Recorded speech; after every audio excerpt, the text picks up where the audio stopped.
Hi, I'm Jallomoth, curator of all things curious, and the Spirit Halloweens are opening once again, which means it's late enough in the year for me to talk about Goosebumps. In July of 1992, author R.L. Stine would publish his first entry into what would eventually become his most prolific work, Goosebumps, Welcome to Dead House. A short story about some kids who move with their parents into a new place where some creepy stuff starts to happen.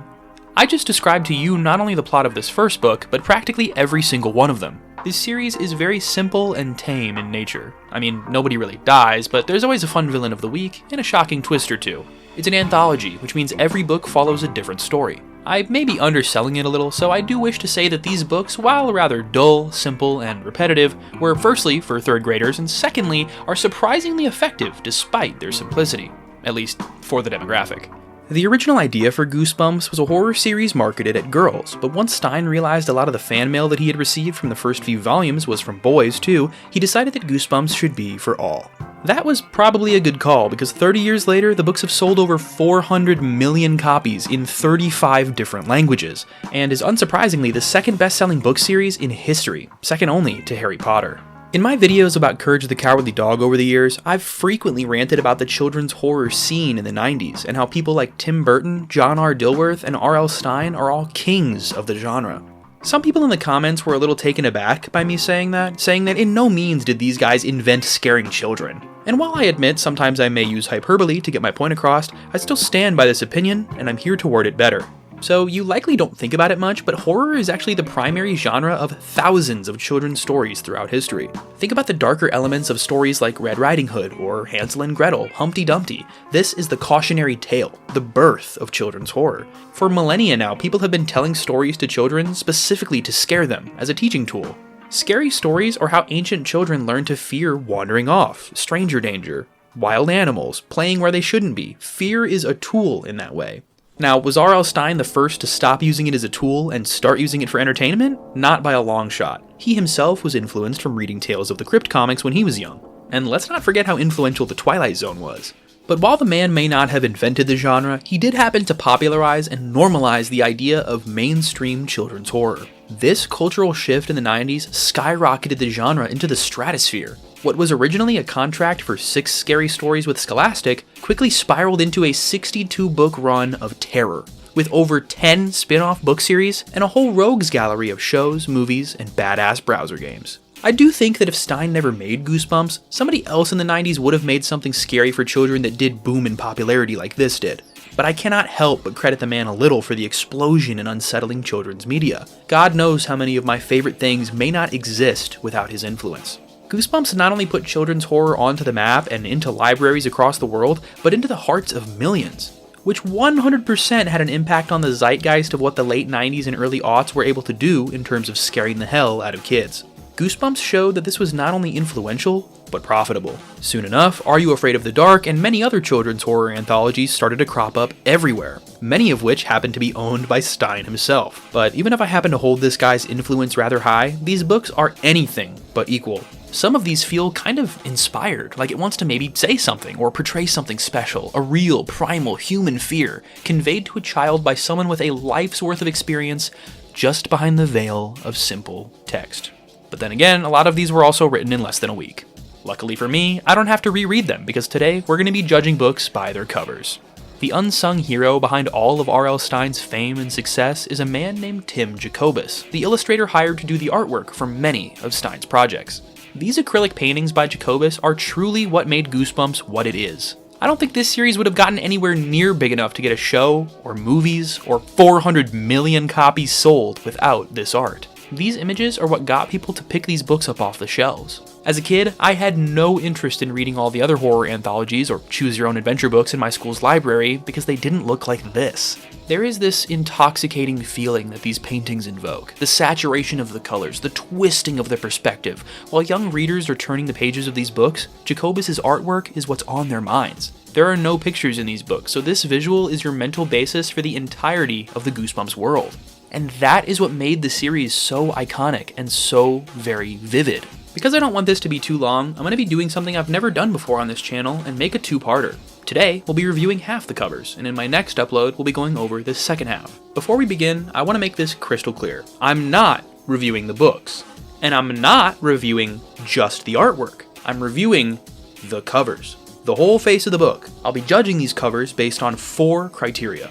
1, of course, the artwork. 2, the background or the color scheme of the book and how well it complements the art. 3, the title of the book. And 4, the tagline of the book and how well it plays off of the title. Obviously, the artwork is the most valuable thing here, so while the other categories will be earning a score 0 through 5, I'll be reviewing the art itself 0 through 10. So if the book has an amazing, alluring illustration, a perfectly complementary color scheme, a radical title, and a killer tagline, it will receive the maximum score of 25. I really don't think I should have to say this, but even though I'm scoring these and trying to make it more of an objective task for myself, this is a very opinionated and subjective thing to do in general. Our lists will likely not be very similar, but I'm hoping that I can make a good enough case for my takes that you could at least see where I'm coming from. If you know me, you know I don't like doing things that have been done before on YouTube, so this ranking system is what's going to separate my cover reviews from all the others before me. This twist on the formula is really interesting because sometimes a great artwork can be held back by some obnoxious color decisions, a cheesy title, and a rotten tagline. That last one sounds stupid and unimportant, but I swear it's not. Kids don't read the back of the book. You gotta hook them right there with the first few words on the front. The best taglines play off of the book's title, creating almost a setup and punchline dynamic. And sometimes it feels like just the colors of the cover itself are fighting with Tim's artwork and not supporting it. So all of this begs the question, which comes out on top in terms of appeal and composition? What is the best Goosebumps cover? But what's the fun in starting there? Why not start with the worst? Just as a little bit of fun, here's every single cover that we're about to review. I'll give you a moment now to look over them with either the rose-tinted glasses of your childhood nostalgia or the fresh eyes of someone who's never seen any of these pieces before. Take this moment to think about which one you think is the best, the most memorable, the most striking. Keep that choice in your head and see how far it takes you. Some of you may have chosen the number 1 best cover, but I reckon at least one of you poor bastards chose number 62. And my pick for the worst Goosebumps cover there ever was is Legend of the Lost Legend, the 47th book in the original run. Seeing this one, you might think, wow, R.L. Stine must be struggling for ideas here on volume 47 of 62. But what really cements this as one of the worst to me is simply the fact that it came both right after and right before 2 of the greatest covers in the entire run. We won't be seeing those until part 2. But this makes it kind of hard to say that Robert and Tim are running out of steam. It's truly just a mixed bag. They never got worse or got better, but they do vary. Legend of the Lost Legend is one of only 4 classic Goosebumps books to never be reprinted and redistributed with new art. Was it because the first try was flawless? Yeah, I don't know about that. I'm not trying to throw shade at Tim Jacobus at all. I'm going to be singing his praises later in this video and definitely next video, believe me. But this cover is just not it. It's not as entrancing as the majority of his work. A Viking is kind of hard to make conventionally spooky, but even then, this was not a great approach. I feel like I read practically every one of these books as a kid, but I'd be lying if I said I didn't pick this one up last. The poop brown and highlighter yellow color scheme on this one is really not doing the work any favors at all. And shockingly, the only saving grace here is the blurb Finders Keepers, which I'll grant a 3 out of 5. I hope I don't have to explain to you why Legend of the Lost Legend is a 0 out of 5 title, leaving the book with a final score of just 5 points, and our last place spot. Tied for last place with 5 points as well is You Can't Scare Me, the 15th entry in the series. To describe it in just one word, I'd say flavorless. Firstly, a big part of how cool Jacobus' design ends up comes down to how good the villain of the week is. I mean, we saw that with our first cover. Mudmen are just so bleh. Reminds me of when I would watch Scooby-Doo and the bad guy was just a dude made of goop. I'll take a ghost with a sheet over its head over a gooper any day. And if the art wasn't bland and, well, muddy enough, what's with that title and tagline? You Can't Scare Me and They're Coming For You. That reads like a Goosebumps knockoff. This is some Are You Afraid of the Dark shit. The Korean cover, though. Something I'll probably mention here or there is the foreign covers that have been released for these volumes. Many countries like the UK, South Korea, Japan, France, and more will have different cover art for some, if not all, of these releases. If you're curious as to why, it's mostly just sensibilities. Different places have different media preferences. Many of the UK's covers, for instance, were more toned down to be not so flashy and gaudy as the original US covers. In most cases, I do prefer the original design and wish that they could have transcended the world's borders, and in most cases they did. But hey, we can't win them all. In this case, I wish we could rank the Korean cover, but we're sticking with the OG. And that leaves You Can't Scare Me with 1s across the board. Except for the tagline, because I do like how directly threatening it is. The children yearn to be stalked by mudmen. Coming in at number 60 is Why I'm Afraid of Bees. Again, no harm towards Jacobus, but one, he has kind of a history of uncanny looking animal covers that we'll be seeing more and more of shortly. And two, it's not exactly good uncanny to me, like purposeful horror uncanniness. This is of course just personal preference. I just think this cover comes out looking a bit unfinished, especially in the bee's wings. This was at a point in Goosebumps' life where the output of these books was getting faster and faster, Stein famously writing some of these books in just a few days. So, of course, you've got to imagine that this was hard on Jacobus, hearing he's got a 17th painting to make and maybe only a few days to make it. The title isn't going to get a single point, because you never actually find out why the main character is afraid of bees. He's already afraid of them to begin with, and by the book's end, he isn't afraid of them anymore. Spoiler. Sorry. But the title is not accurate no matter which way you twist it, and that's going to be a common theme today. The tagline of "He's no ordinary human being" is so stupid, but I'll give it 1 point. Something unique about this tagline is that it's the only one in the entire series to be written in black text. That practically useless information can't save this cover from a score of 5, making it yet another contender for last place. It is leagues and bounds more iconic than the previous two though, and I personally felt a little validated when I found out that this volume is likely where Stein started having these books ghostwritten under his name. Now listen, Stein's writing style was never Shakespearean, so I don't really know if this is a good thing or a bad thing, but I never noticed a real difference as a kid. Matter of fact, most of my favorites came out well after this volume, so do with that what you will.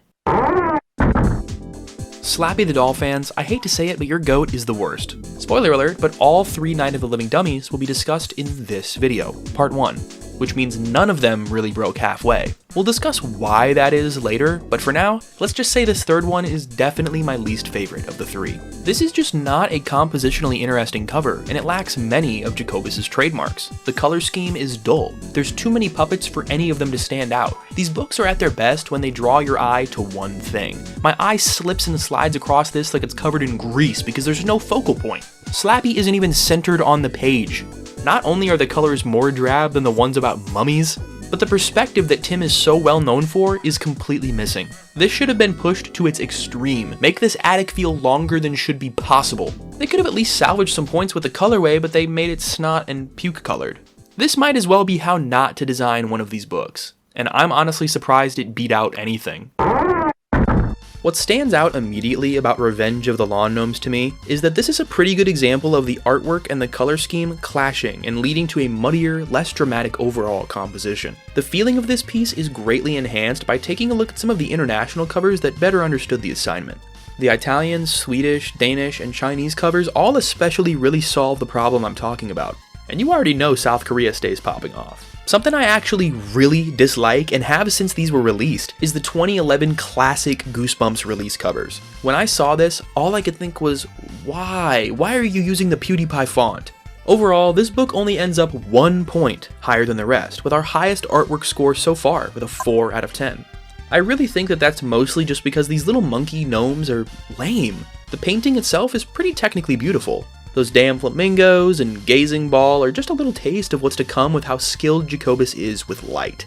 Reflections, refractions, flares, the man was made to shine. Before we go on, some fun facts about this one are, 1, the gnome on the left was originally picking his nose before Scholastic was like, yeah, maybe don't do that.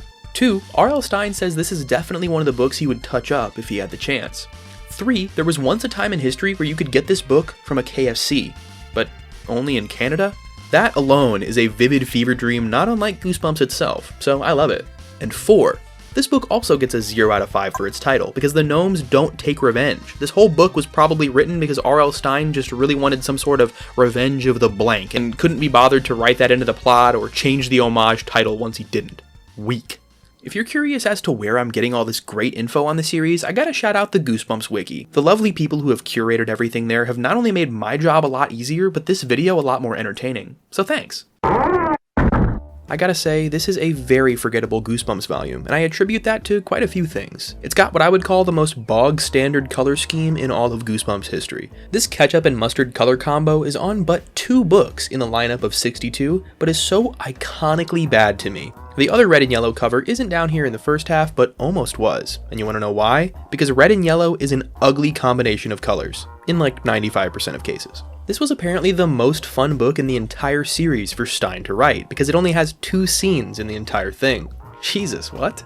Art house ass book about a mutant egg? Somebody read this and review it in the comments and I'll pin that shit so fast. By the way, how did this egg fit in the carton? I was about to say that this is our first and worst example of a goop type monster, but I already totally forgot about You Can't Scare Me.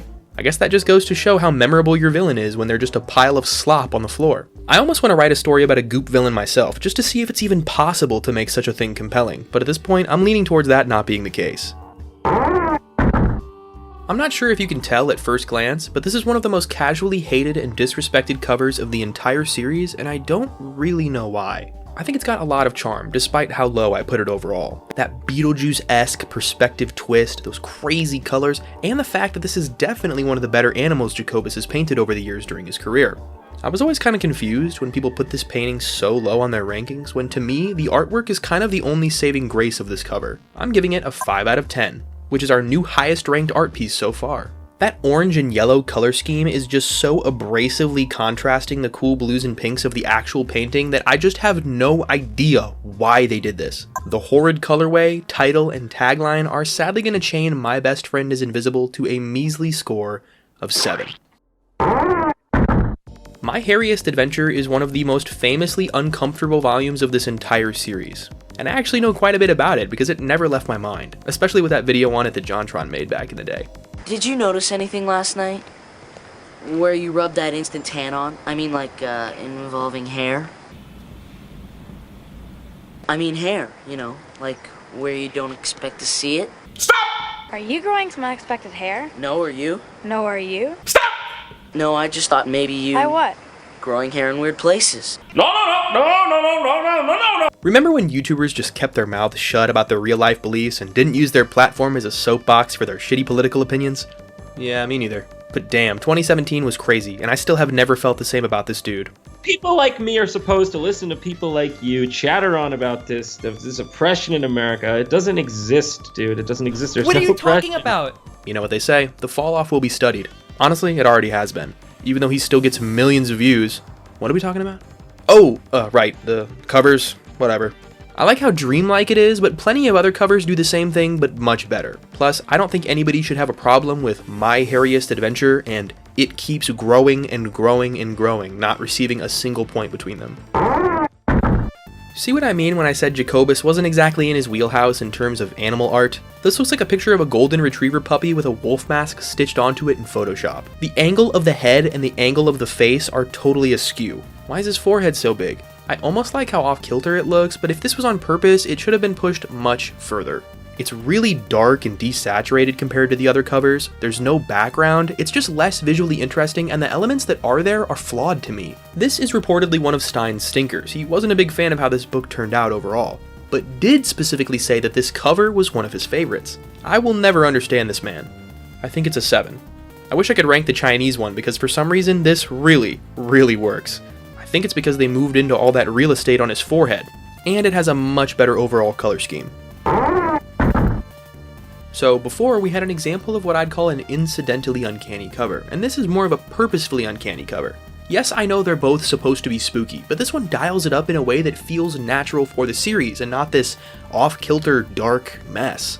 I know I'm practically a certified Jacobus animal hater at this point, but I actually quite like this one. It looks like it's a repainted still from Courage the Cowardly Dog. I personally think that these magic green stink lines coming off of this guy really aren't doing the piece any favors, and it comes out to about a 5 for me. Could be better, could be worse. What really holds this one back is pretty much everything else about it. If you were tasked with choosing some complementary colors for this cover, what would you choose? Probably not this pissy earwax color in a solid off-white. Like, what? A shocker on Shock Street? Really? I get the reference, but at what cost, man? I'll give you a few points because the bad guy is a bug, but if my memory serves me correctly, I think that this is actually like a Disney World animatronic that went rogue or something. I wish that I was able to tell that this was a robo-bug. I feel like that would have given it some much-needed pizzazz. And this sounds crazy, but the wacky perspective may be pushed a bit too far in my opinion this time. Instead of coming across like a creepy fisheye lens like most of the covers do, it almost feels like there was some kind of error in the sketching phase here, especially here on the right side. This building does not look like it's parallel with the road, and this car in relation to the mantis and the road sign, it's just, this is not right.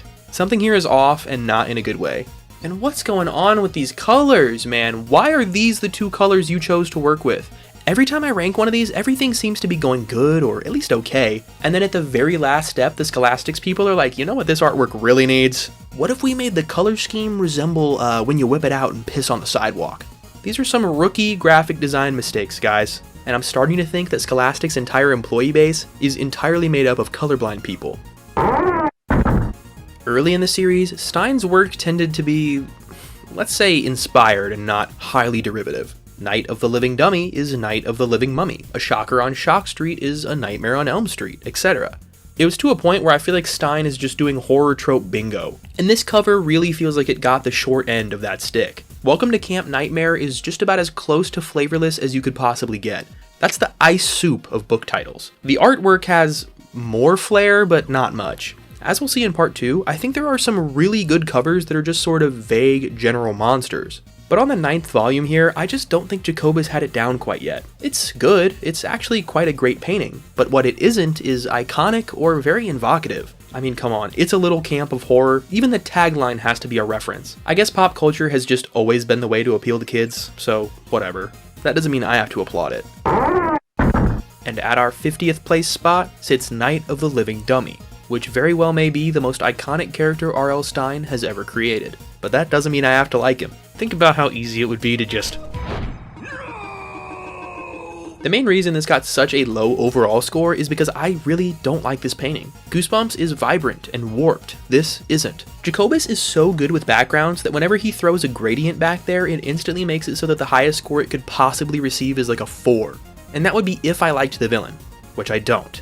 It's got one of my least favorite color schemes, it has none of the aspects that make Jacobus' art effectively spooky to me, and I really don't have much else to say. Slappy is gonna waddle away with a mere 8 out of 25. Okay, so Night of the Living Dummy 2 is checking 2 boxes its predecessor couldn't, which are the excellent perspective and the vivid nature of the painting. But I think I'm still just not overthinking Slappy is not very scary. All of the international covers would have made me piss myself as a kid. Now that I'm thinking about it, I think I used to be afraid of puppets as a kid, but these books were so unscary that they cured my fear. I don't really know how the wider Goosebumps fandom will feel about me really disliking Slappy. I don't know what the people's opinion on him is. Sorry if he's your comfort character. I'm just not afraid of dolls. I want to be scared, Stein. Make a book about a cave that eats people, or do some actual Twilight Zone psychological horror. I want a psychotic Junji Ito cover, or one of those rotting faces from Scary Stories to Tell in the Dark. If they can get away with that, you can get away with this. Come on. There's a total of 8 Goosebumps volumes that managed to get a 5 out of 5 title. 7 of those will be in part 2. But the first is I Live in Your Basement. This is exactly what kids don't want to hear, which is why it's such a flawlessly scary name. This is the only one with a perfect title that I feel like that aspect of the cover is entirely carrying it. You really couldn't get a worse tagline than "Talk about a monster nightmare." That means nothing. That is the most insipid, watered down, nothing statement. You could literally put "Talk about a monster nightmare" on any one of these covers. The colors of the book are nice, but have no relationship to the artwork. The piece is green, blue, and orange, and the geniuses at Scholastics are like, purple and yellow, yeah. And the reason I have such a harsh score for the artwork is just that it's a lame rehash. Are you looking for cool artwork of creepy stairs? Look no farther than volume 3. Do you want a piece with a creepy goop monster? Why not the blob that ate everyone? I Live in Your Basement is the second to last one of these books ever released, and if this cover is a sign of how the series was going, I'm not too upset that it came to a stop. To be honest though, that isn't really a great way to think about these, because the very last book ever released is one I actually quite like. You'll be seeing it in part 2. Vampire Breath is easily, and I mean easily, with confidence, one of the most forgettable volumes of this entire series by far. But there is something remarkable about it, and that's that it's earned our very first perfect score for the color scheme. I don't know why, but this just hits the spot. 9 out of 10 times I'm kicking myself saying why? Why did you not choose a color scheme that just matches the artwork? But this time it doesn't, and I love it. Most of the time the contrasting colors they chose to beset the image in is doing just that, contrasting it. But this, for the first time, fully feels like this is compounding the artwork and not in direct visual competition with it. Jacobus loves putting these red Converse on these covers. He does it whenever he can. And this is definitely the most front and center example of that. How I Learned to Fly is unique in the sense that this is one of the least horror-oriented stories to ever come from this anthology, and it even has one of the happiest endings to boot. But despite that, the cover is almost anything but unique. It's absolutely serviceable. Not too flavorful, but that's okay. They can't all be home runs. None of them have so far, but I promise you part 2 is going to have a much more optimistic tone. Remember how many of these got a total of 6 points? Well, Ghost Camp gets 6 points just for its art. I really like this painting, even though it has nothing to do with the actual book. The main characters of this story are 2 brothers, not whoever this girl is. At this point, I'm pretty positive that Jacobus had to do these artworks without even so much of a story summary to go off of. I mean, at the very least, I know he hadn't actually read one of these books for years after he began illustrating for them. Stein probably called him up or emailed him and said, "Tim, buddy, I'm thinking Ghost Camp for this next one. You got a week to get it done or you're fired." That's probably a bit of an exaggeration, but it might not be too far off from the truth. I mean, that would explain why the sign just says Camp instead of Camp Spirit Moon, which is what it's called in the book. It was originally called Camp Wanna Run, and come on, why is there no fun allowed in this world? This is so sick and twisted. 9 of 25. F. Be Careful What You Wish For is one of the few volumes I can't say with certainty that I've ever read. I don't even really recall seeing the cover. It's the 12th volume to ever be released, and apparently it's rather good. A man braver than me named Troy Steele read and reviewed all these books on his blog, and this was one of his most glowing reviews, something he doesn't give out many of. I gotta say to all my British viewers, the lot of you, the UK version is insanely excellent and excellently insane. The official cover has always come across a little strange to me. I could never put my finger on why, but once I did, it made total sense. This was not painted by Tim Jacobus. He was on vacation at the time, and so this is one of only 2 Goosebumps volumes to never feature one of his pieces. I was curious as to who painted this then, which brought me to the artist Stanislaw Fernandez, who has a long history of these wildly graphic airbrush paintings. I honestly really wish this guy would have gotten to make a cover for some sort of scary robot or time travel volume, because this isn't exactly his wheelhouse. Despite that, I do like how it looks. I just don't think it's a great Goosebumps cover, if that makes sense. There is a very important difference between a good painting and a good cover. It's like comparing a good piece of art to a YouTube thumbnail. Both can be good, but just because something is technically impressive doesn't mean it's an effective book cover. I'm gonna call the score at a nice round 10. So I got really excited to talk about this one, but that's because I thought we were on Curse of the Mummy's Tomb, not Return of the Mummy. This is the only volume of the entire series that had the gall to reuse a previous cover's background. And it's not like it was just reused like an asset. They can't do that. These are paintings, and this was the 90s. Jacobus had to repaint this background 20 volumes later. And the saddest part to me is that the second time around, it looks worse. But we won't be getting to its predecessor until part 2. Also, in classic Goosebumps fashion, the title makes no sense. Remember Night of the Living Dummy? It wasn't even about Slappy. And this one is not about the return of any mummy. This is a totally different mummy from the one in the first book, which only makes it 10 times more egregious that he just repainted the same background. This isn't the same tomb. Take a look at some of these pencil sketches that Jacobus did. I know it's not his fault Stein and Scholastic chose this over these, but these are way more visually interesting. The artwork by itself is actually quite good to me, but once it's introduced into the context of a book cover, I suddenly no longer feel like that. This is one of the very, very, very, very few books where I actually prefer the 2010 release art. I've hardly even talked about these because 9 out of 10 times I really do not think they hold a candle to the original works. But this one is so much more vibrant and dynamic. I'm still not over that ugly Angry Birds ass font though, and I never will be. It's one of the greatest feelings in the world when your interests happen to overlap with each other. For instance, I love cryptids. They're like my favorite thing.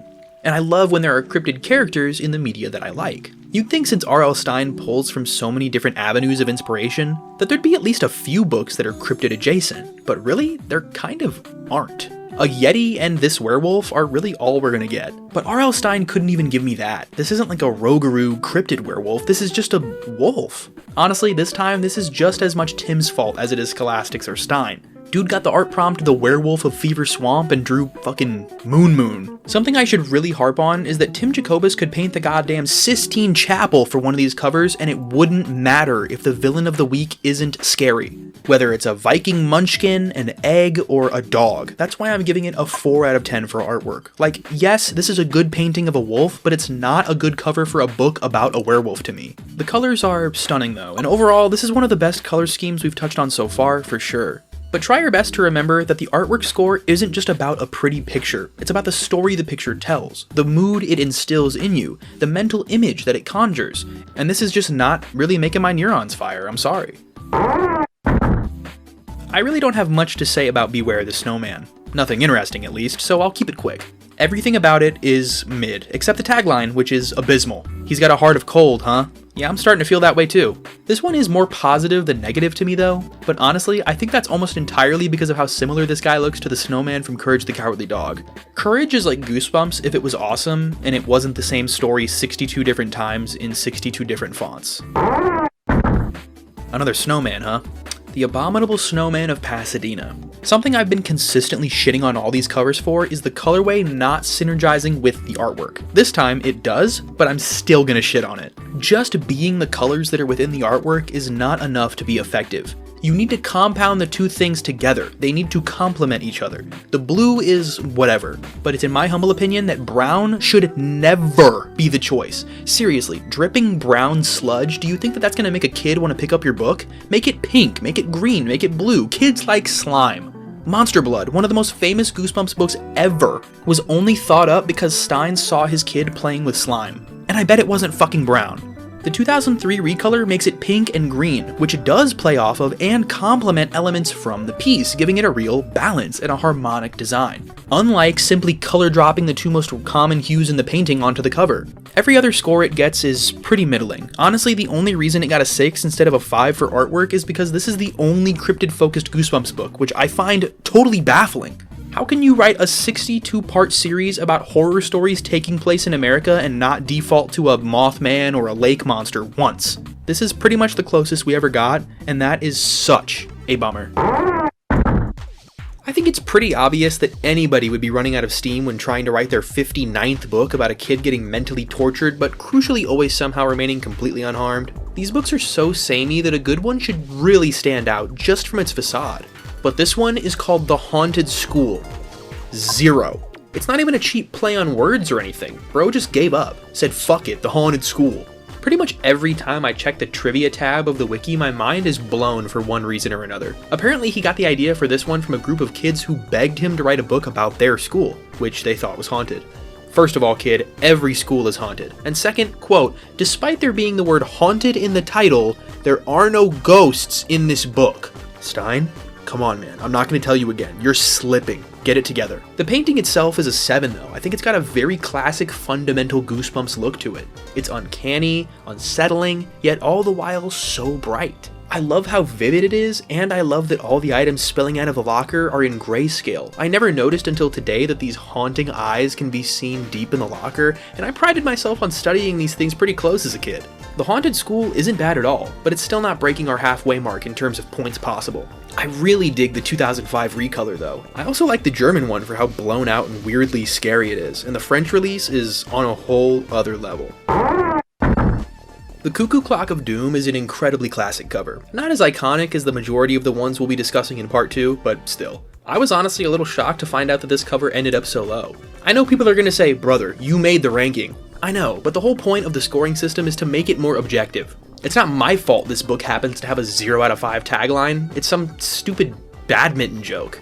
And I know that Tara Webster, pro tag of this book, is not a badminton pro. R.L. Stine just can't help himself but make these shitty puns. Who cares if they make sense or fit the story at all? It's just like, Birdie, get it? Speaking of this book's main character, Tara, she was named after a fan who at some meetup begged Stine to include her in one of his books. Stine ended up obliging the little girl's wish, and the rest is history. It might be because of this that the Cuckoo Clock of Doom is one of the very rare Goosebumps volumes that concludes with a happy ending.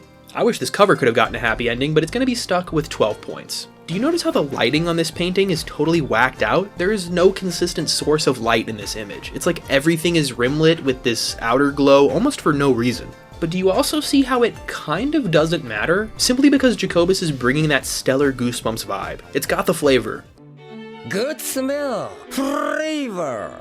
The UK flavor with the U and everything. Too bad the UK cover for this one is horrid. Bollocks, as they might say. Okay, so I already know that I'm gonna get hate for this one, but all good rankings have got at least a few hot takes. I think a lot of people would put the other two camp-centric covers above this one, but to me, this is definitely the strongest of the three. And before you get your panties in a twist about that, remember that these are all really close in score. They're only separated by a few small numbers. Plus, we still haven't found a cover that breaks through the halfway mark for points, at 12.5 out of 25. I'm not a decimal guy, so the horror at Camp Jelly Jam just missed being over the 50th percentile.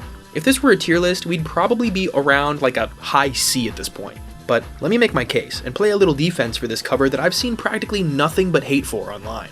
I adore how uncanny this dude looks.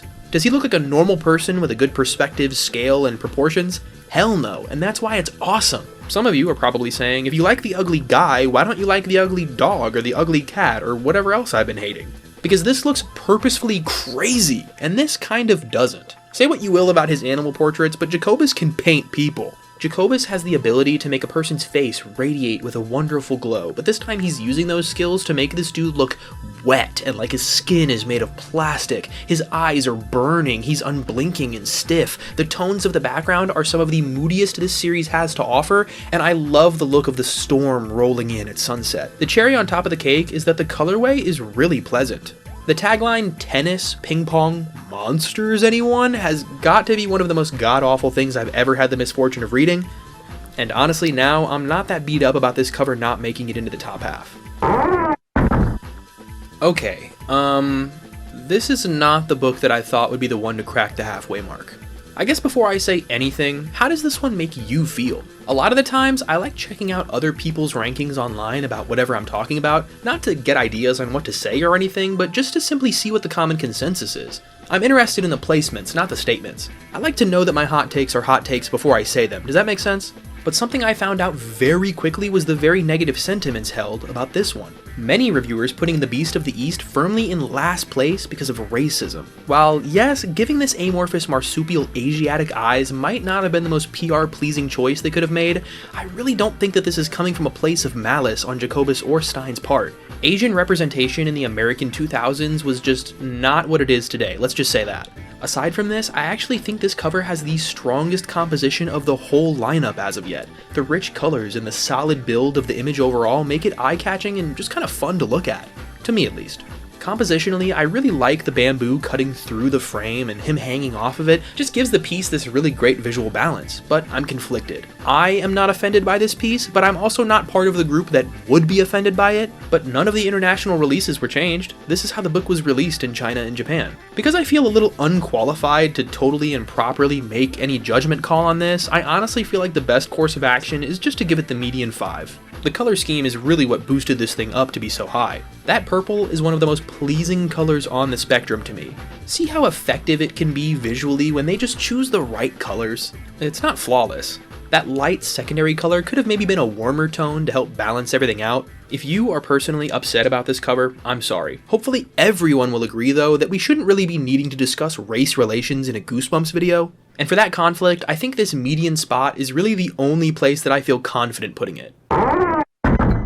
So, keeping it real, I did not think that this was going to end up so high. Chicken made the halfway mark. That's wild. I really think that that's the beauty of this scoring system. Sometimes it feels slightly out of my control, where I end up with a result that I didn't expect. But then when I look at the scores that I gave it, it all makes sense. Giving things scores can really help you realize truths about the way that you subconsciously versus consciously think about these things, and place said things into categories in your mind. Criticism is a valuable skill, and you're not a hater for having a few suggestions for what could have made something better. But so you don't come across like you don't know what you're saying, you can score things. If it weren't for the way that I've gone about discussing these, I would have no idea how to vocalize my opinions on this cover.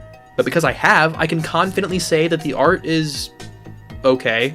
It's really not the best, but I do think the sky adds a lot, and the colorway on this one is really close to as good as you can get.